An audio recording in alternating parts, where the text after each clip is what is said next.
ইউনূস তো নিজেই কারচুপি করবে বলে মনে হচ্ছে, নিজেই কারচুপি করবে। সুতরাং এই সন্দেহ তো আমার ভিতরে আসতে পারে। রাজ্জাকি সন্দেহ না আসে, উনি অ্যাডভোকেট মানুষ, ওনার তো যত ঝামেলা বাঁচবে উনি তো ক্লায়েন্ট পাওয়া যাবে তত। আমি তো ঝামেলা চাই দেশে, আমি তো ঝামেলা দেশে। সুতরাং সন্দেহ। এখন বলেন ওইখানে একবার এনসিপির এক নেতা, নাম বলবো না, বলছে প্রয়োজনে আমরা সেনানিবাস উড়ায় দেব। তখন আমি যে কথা বলছিলাম সেইটা আমি বলতেছি, সেনাবাহিনী কিন্তু চুমু খাওয়ার জন্য ট্রেনিং দেওয়া হয় না। সেনাবাহিনীকে মানুষ হত্যা করার, ফাইনালি হত্যা করার ট্রেনিং দেওয়া হয়। ওই বেটায় ডাক্তার শিক্ষিত হয়েছে, তার বডি ক্যামেরা রয়েছে, ওই যে এমপি তার বডি ক্যামেরায় সব রেকর্ড হচ্ছে। ওই বেচারা তাকে ছাড়া কোনো কথা বলে নাই। তাকে বলা হয়েছে তার নিরাপত্তা দেওয়া হবে খালি আর্মসটা নিয়ে ভিতরে না ঢুকলে, ওটা তাদের বারণ আছে। আপনার সব জায়গায় এটা তো বোঝা যাচ্ছে যে আমাদের ক্ষমতায় গেলে তো ক্যান্টনমেন্ট তো উড়াই দিবে।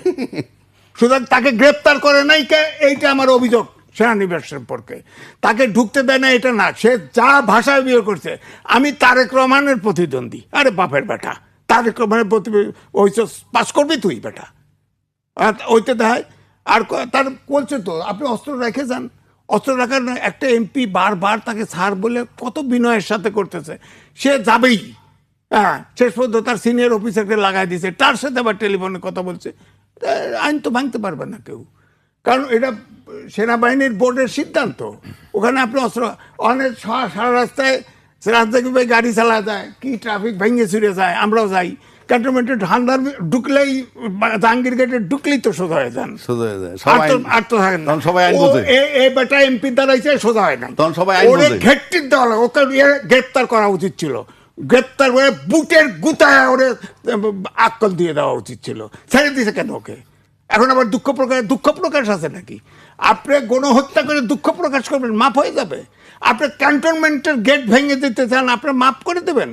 ওকে মাফ করবা না, ওকে গ্রেপ্তার করা উচিত এবং ওকে বুট দিয়ে ফেসানো উচিত, যাতে সারা দেশের 18 কোটি লোক বোঝে সেনানিবাসে এটা করা যাবে না, সেনানিবাসকে বিতর্কিত করা যাবে না।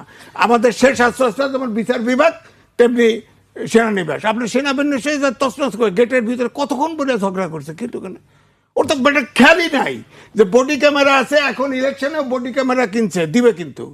এই সরকারও চিন্তা করছে, ইলেকশন কমিশন। ওই বেচারা ট্রেনিং আছে, ও তো বডি ক্যামেরা সব ভিডিও করে ফেলছে। এখন কয়েক বডি ক্যামেরা